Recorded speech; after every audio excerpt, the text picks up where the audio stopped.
Alright, let's see what do we got over here. Ooh, Daf Pei. Ooh, big deal. Friends, anybody know about left arms? Who knows about left arms? I don't know, my left. There. Anybody know what to do about that? When you stretch it back to there, and then it goes What? And then it's crack. I don't know. What do I do about this left arm? I mean, it's only started today. Imagine, that.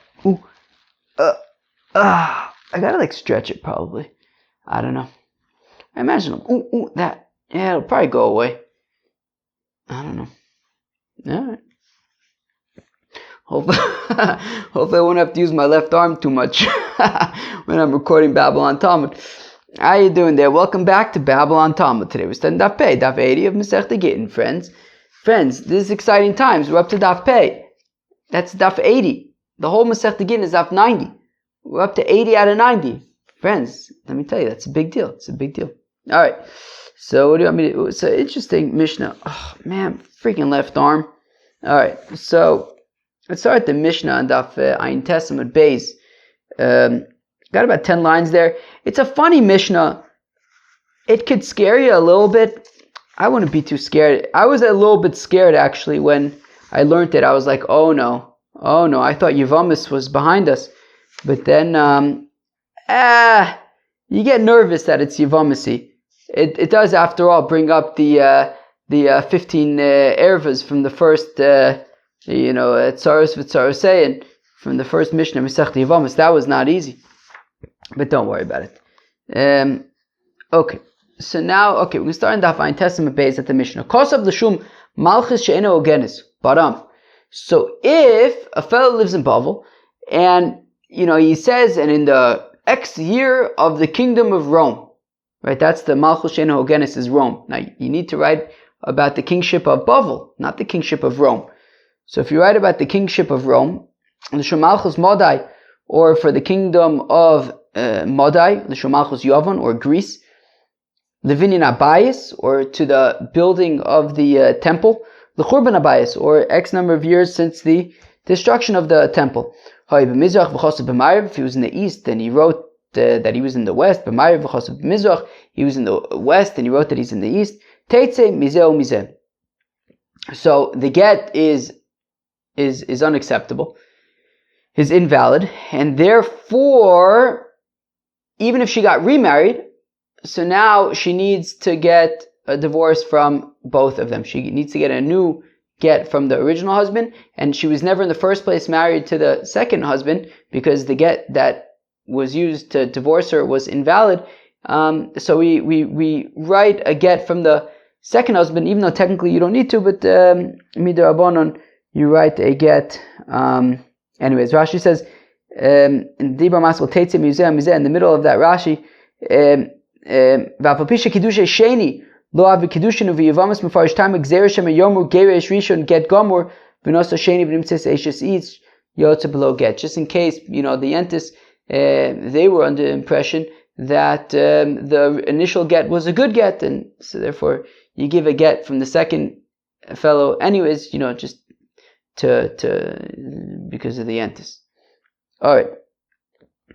Fine. So she needs to get she needs a get from both of them. Lo ksuba, she doesn't receive ksuba payments, velo peiris, and not, as Rashi points out, as we had learned in Masechta Parak Ksubis, that it says that the husband receives the peiris in exchange for the fact that he is podeh her, he redeems her if she is taken captive. So therefore, she doesn't have pidyon, right? The husband, neither of them are responsible to redeem her if that becomes relevant.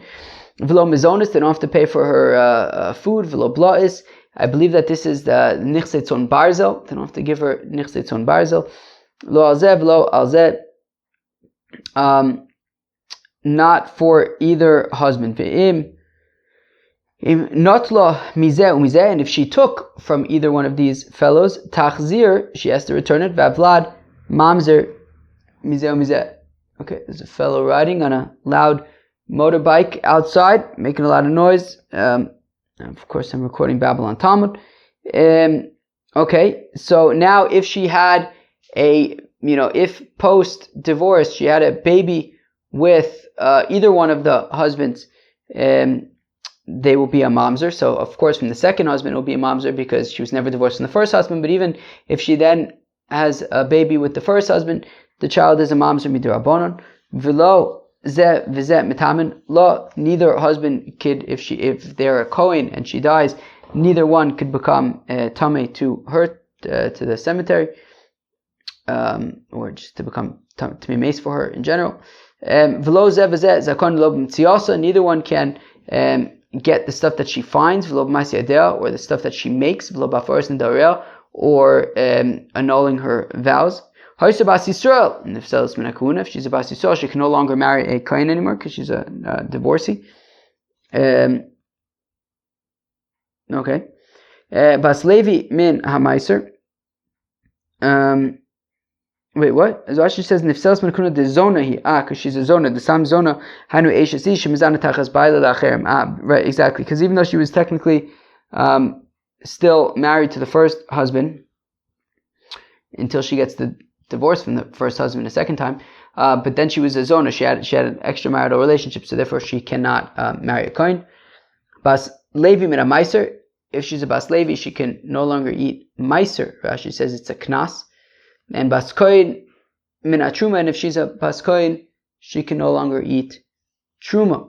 Ve'en Yorshin Shalzeh ve'Yorshin Shalzeh Yorshin Ksubaso, and neither of the inheritors of the first husband or the second husband inherit her Ksuba, right? It's talking about Ksubas bin Indichrin, if you remember that sugya, right? That basically the Ksubas bin Indichrin is that if her father-in-law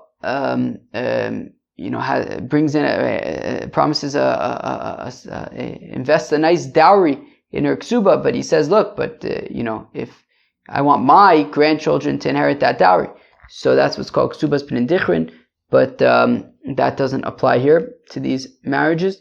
Okay, where am I? And if either of these husbands die and they don't have children, so there wouldn't be yibum, they would do chalitza. Okay, fine. Shina shmo ushma. If in the divorce document they changed his name or her name, Shemira v'Shemira, the name of his city, the name of her city, so also it's an invalid get, and all of the things that we just listed apply to both husbands. So this is a reference, this is a throwback to the first very, very tricky Mishnah, or complicated Mishnah, complex, brain-exploding left arm Mishnah from Masechta Yevamis, right, the first Mishnah in Yevamis. So we lifted 15 arayas, right, that we said that Tsarosein Mutaros, that there's no Yibum and the Tsaras can go and get married, right? So, for example, if you have Ruvain and Shimon are brothers, Ruvain is married to Shimon's daughter, for example, right? Ruvain is married to his niece, Shimon's daughter. If Ruvain dies and they don't have any kids, so then Shimon, there's no Yibum between Shimon and his daughter, right? Yibum doesn't apply. And even if Ruvain had multiple wives, so he had another wife in addition to his niece, and neither one of them would have to do Yibum. So if the additional wife goes and gets married to somebody else, so that's what we're talking about. So all of the arayos that we say that the tsaras are mutaris, that nobody needs to do Yibum. So if the co-wife went and got remarried because the husband died and there's no Yibum because her co-wife was a erva to the brother, v'nimtzu elu ailonis, and then it turned out, however, that the niece was an ailonis. She was incapable of having children, which means that she's not shaykh at all to Yibum. In which case, the co-wife really does have a chiyuv to do Yibum with Shimon. So now what happens is, so now Ruvain is dead, but in the meantime the co-wife had gotten married to somebody else, but now there's also Shimon. And because the the co-wife, who was the niece, ended up to be an Ilonis, which means that there wasn't really Yibum with her in the first place, which means that really the co-wife should have done Yibum with Shimon. But we say that she has to be released from the husband she remarried, as well as from Shimon, and all of these stringencies apply there. Kosav, no. Hakone says Yivimto. Okay, if you have Reuven, who is married to two wives, and then he dies, and they don't have any children, so Shimon, so both wives now have a chiyuv to do Yibum with Shimon, right? Only one of them does Yibum, but it could be either one of them. So, one of them ends up doing Yibum, and the other one gets married to somebody else. And then it turns out that the one who did Yibum was actually an Ilonis, which means that the Yibum wasn't actually Yibum, which means that the wife who married somebody else really shouldn't have married somebody else, because she should have been the one to do Yibum. Because nobody satisfied the Chiyuv Yibum, because the one who did was an Ilonis, she wasn't shaykh to Yibum. So again, Sakonis is Yivimto. So if you have Shimon who does Yibum with one of the co-wives, and then the co-wife who didn't do Yibum went and married somebody else, and then it turned out that the co-wife who did do Yibum was an Ilonis. So so this co-wife who got remarried cannot be with either Shimon or the new husband, and all of these stringencies listed earlier about the ksuba and stuff like that apply here as well. Kosav sofer get leish v'shover leisha. If a scribe wrote a get for a fellow to give to his wife, v'shover leisha, and a receipt for a wife to give to her husband upon receiving her ksuba, v'ta, but he made a mistake, v'nosan get leisha v'shover leish, and he gave the get to the wife and the receipt to the husband, and I guess the husband and wife didn't look up the documents for whatever reason, and the husband ended up giving the receipt to the wife, and the wife ended up giving the get to the husband, which is backwards. And they gave it to each other. And then sure enough, eventually they realized, holy cow, the husband is the one with the get right now, that the wife gave the husband the get, and the husband gave the wife the shover.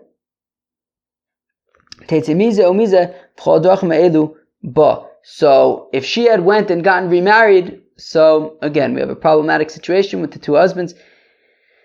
And all of those stringencies that we listed earlier apply. Rabbi Lazar Omer says, Rabbi Lazar im la'alter yetze.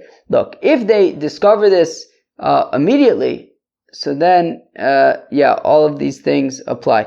But im la'alter yetze, im la'alter yotze, ein ze get. And then it's not a good get. But la'achar zman, but if it was later on, if it was after time they discovered this, im la'achar zman yotze, harei ze get, so then it would be a good get, and all these stringencies would not apply, because because after time we have to be concerned that maybe the husband and the wife are pulling some kind of shtick here to somehow mess around with the second husband, and we can't just if it's later on, we can't just trust that there was actually a mistake. Maybe they're just being sneaky and have some kind of weird scheme between them, the husband and the wife, and they switch things around for some reason. But if it happened immediately, it turned out, holy smokes, these things are backwards, well then, there's going to be a problem if somehow immediately she also got remarried to somebody else and had kids or whatever. Well, not even if they had kids, but okay, fine. Okay, now says the Gemara, my malchus she'eno ogenes, right? We referred to in the Mishnah, right, we said that if you're in Bavel and you write a get, and you write, in the, such and such a year to the Malchus She'eno Hogenes. So, and for the Gemara, Malchus HaRomim, it's the Romans. The Romans are the improper kingship. V'amai karila Malchus She'eno Hogenes. Why do they call Rome the invalid kingdom? Mishum de'en lo'em lo ksav lo loshin, because they don't have their own writing. And they don't have their own, script. Oh man, Babylon on camera. They don't have their own. They don't have their own handwriting, and they don't have their own language. Omer Ula says Ula, Mipnei ma takinu malchus begin. How come they established that in a get it needs to say in the X year from the kingdom of, Bavel. Why is that important? Mishum Shalom Malchus. Well, just show good vibes to the kings, right? Meaning, if the king is ever wondering, do the Jews love me? So just look at their divorce documents. You'll see. It says from X year of the king so and so. Wow, they use my name on divorce documents. They must love me. All right. So Mishum Shalom Malchus Teitzev Avlad Mamzers. But one second. But because of showing love to the king, we'll say that if you wrote the wrong kingdom, so then the get is invalid and children are mamzers. You better bet your bottom dollar. Reb Meir the time it's Reb Meir, who's, as Rashi points out, it's the Mishnah Reb Meir, right? We can assume that the author of our Mishnah is Reb Meir.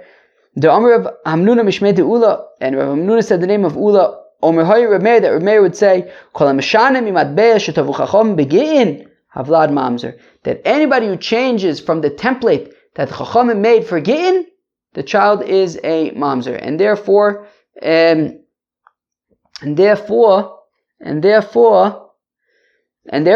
if the rabbi said that you need to mention the kingship, so you have to mention the kingship properly.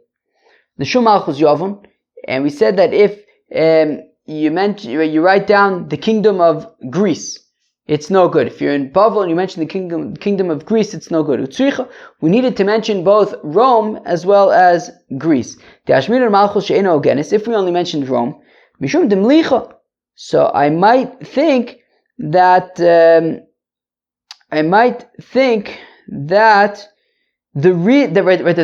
reason why Rome is an issue, it's a problem that if you're in Bavel and you write to the kingdom of Rome, that's a problem because Rome is still a thing.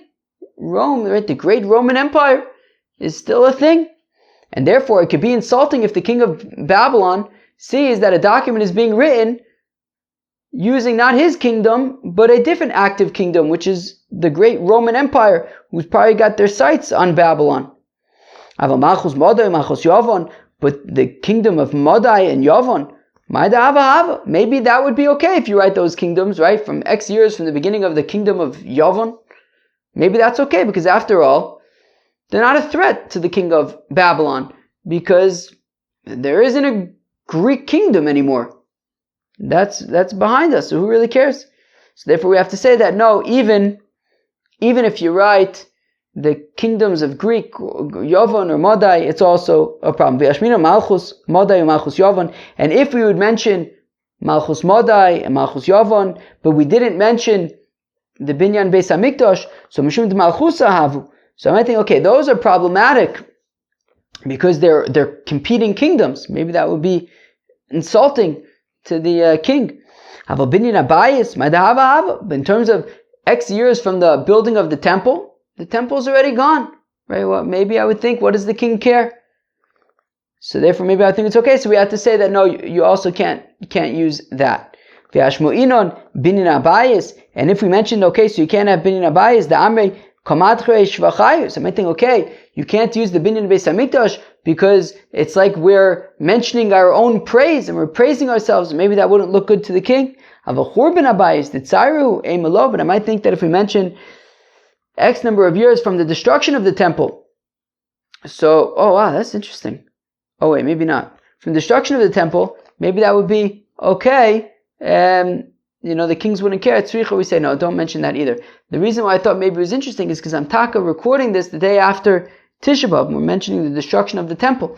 But, Lamaise, so then I was thinking, maybe this was the daf I was supposed to record yesterday. But I think the daf I was supposed to record yesterday, already recorded last week.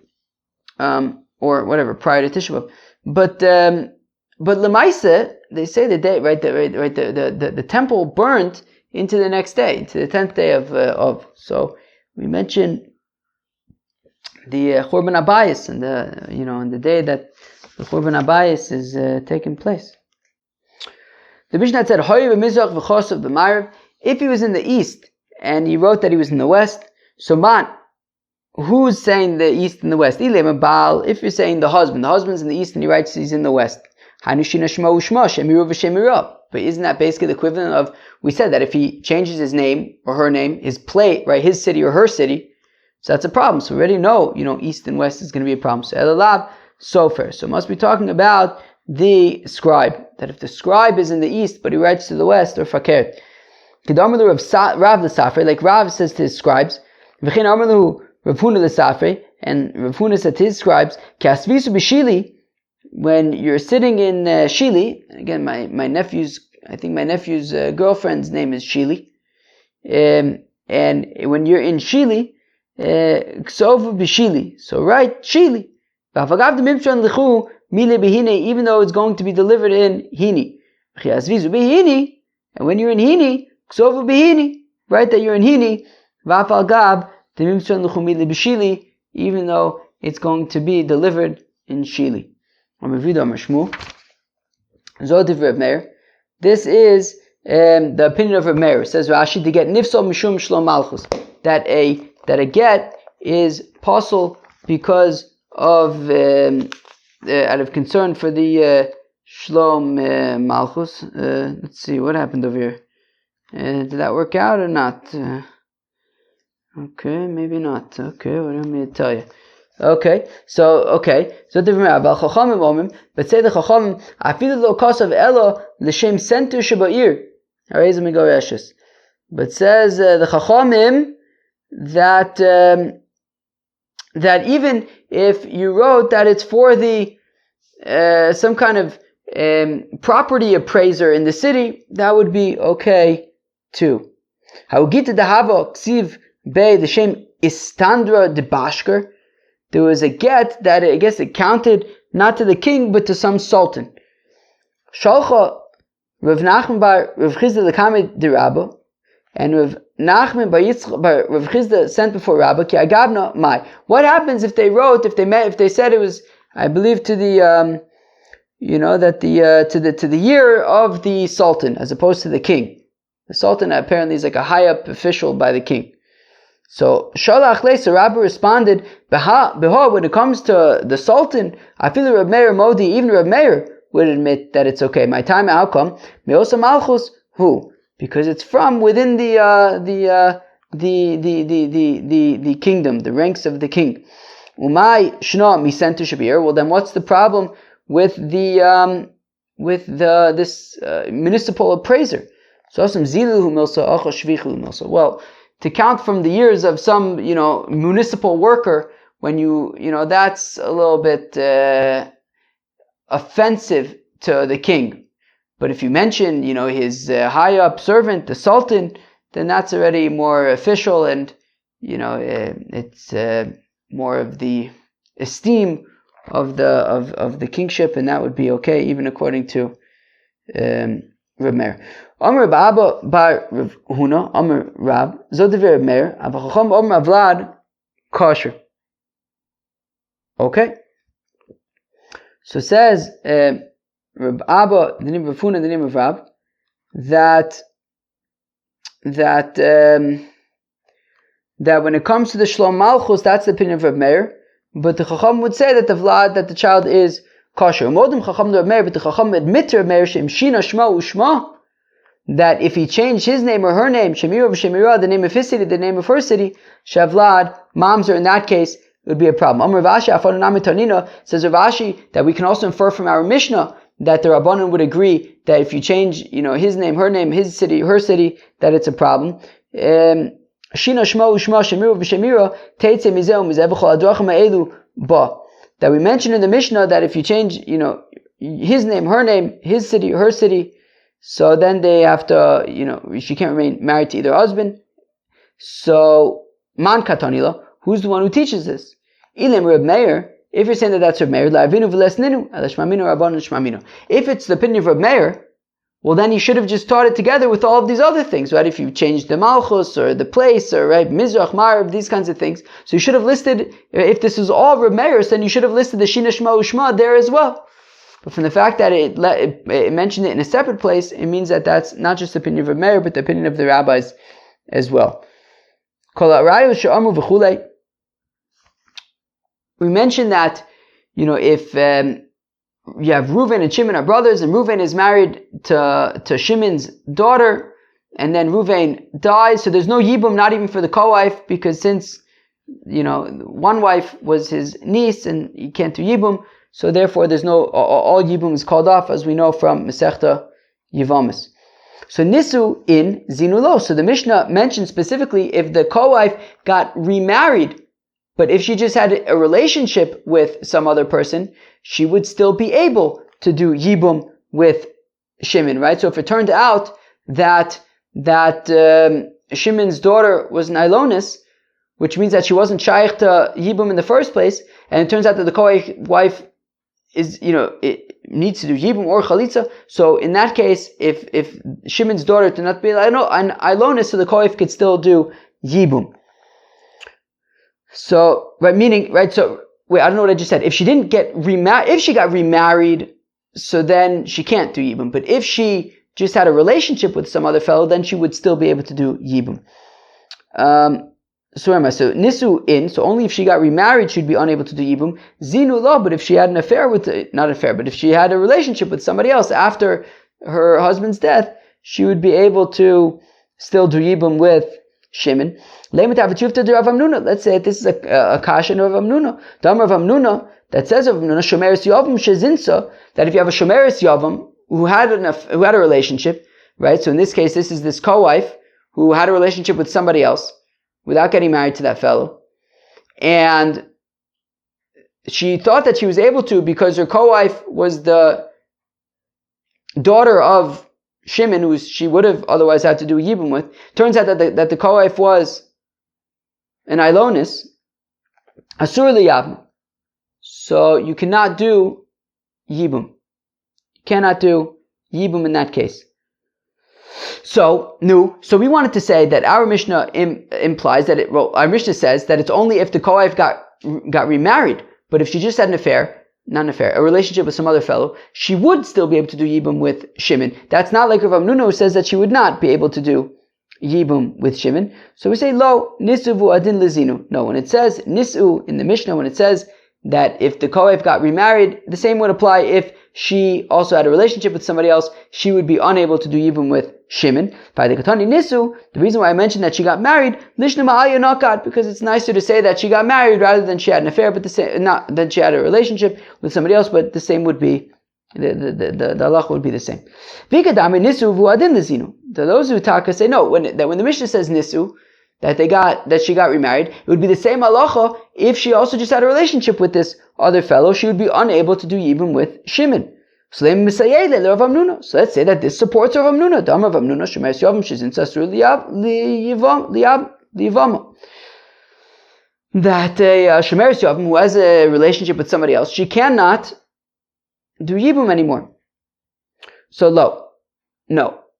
Meaning we wanted to say that our Mishnah, it says Nisu, but the same would be for Zinu, which would be like Rav Hamnuna. We say no, Nisu Davka. When it says in the Mishnah that she got remarried, it's Davka if she got remarried. Mishum demichalfa bishishalach ba'al mdina sayom. Because if she gets Davka, if she gets remarried, so then she cannot do Yibum, because we don't want to confuse it with the situation of when you have a woman whose husband traveled someplace and they came and they said that he's dead, and then she got remarried and it turns out that the husband is alive, she cannot do Yibum. So we say that Davka in that case, and that's Davka if she got remarried. So Davka in the case where she gets remarried, she can no longer do Yibum. But Zinu, if she just had a relationship, it would be, she would still be able to do Yibum.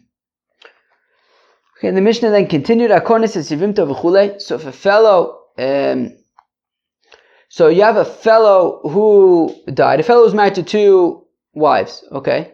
And then he dies. And then one of them did Yibum with his brother, right?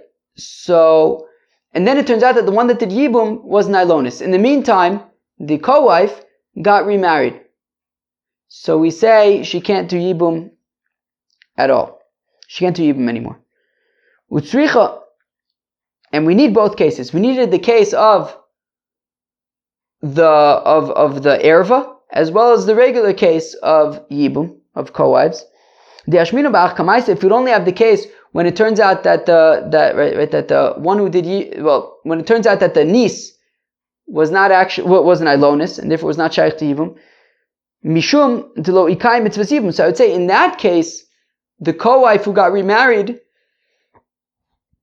cannot remain with her new husband and also cannot do yibum, because the mitzvah of yibum was never done, because the daughter of Shimon, who was married to Reuven, they never did yibum because she's Shimon's daughter, and therefore they never did yibum at all. But it turns out that she's an ilonis, and yibum was never done. So in that case, the co-wife who got remarried cannot remain married, and she also doesn't do yibum. Right? She should have, made sure or waited to make sure that this niece/daughter actually was capable of having children, and she jumped the gun, and now she can't remain with the new husband, and she can't do yibum.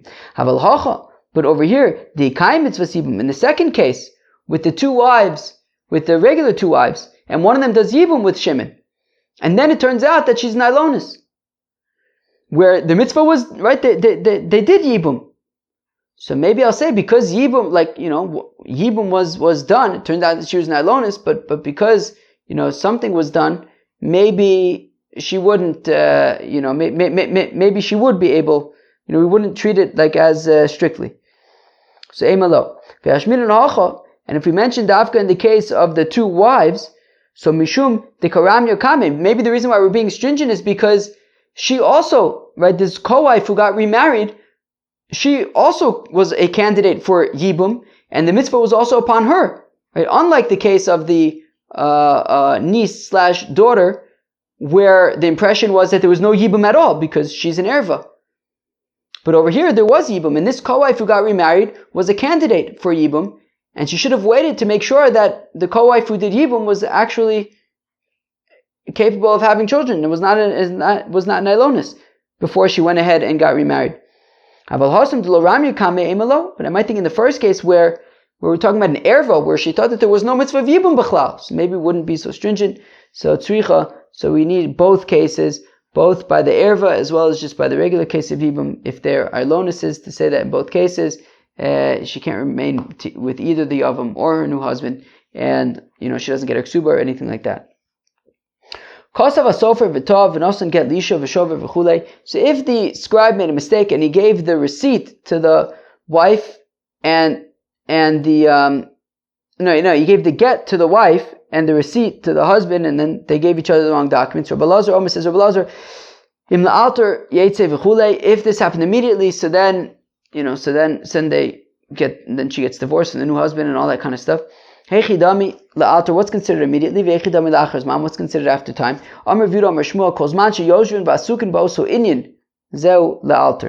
Right? So as long as they're still sitting and deliberating with regard to a divorce, that's what's considered immediately. But if they got up from that, that's what it means after time.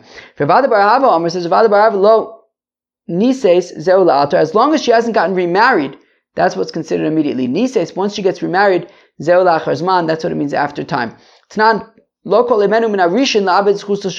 Mishnah had said, well, if it's after time, then we can't believe the first husband to make the second husband lose out. So I understand according to Rav Bar Ahava, that's what we're talking about, the second husband. Because Rav Bar Ahava says it's talking about that, once she gets remarried to a second fellow, we can't trust the first guy anymore. But according to Shmuel, it just says that once they are no longer discussing the divorce, that's considered after time, even though she's not married yet. My sheni, who's the second guy? Well, the merit that is fit for the second guy, meaning once the divorce is over and now she's capable of marrying a second fellow, that is what we are talking about. Friends, that was the pay of Masechta Gittin. We talked about all sorts of very technical things about situations where the get is invalid and the woman got remarried in the meantime, and now she can't remain married to either one, and she doesn't get her ksuba or any kinds of things like that. Friends, that was the pay of Masechta Gittin. Hope you enjoy. Peace out.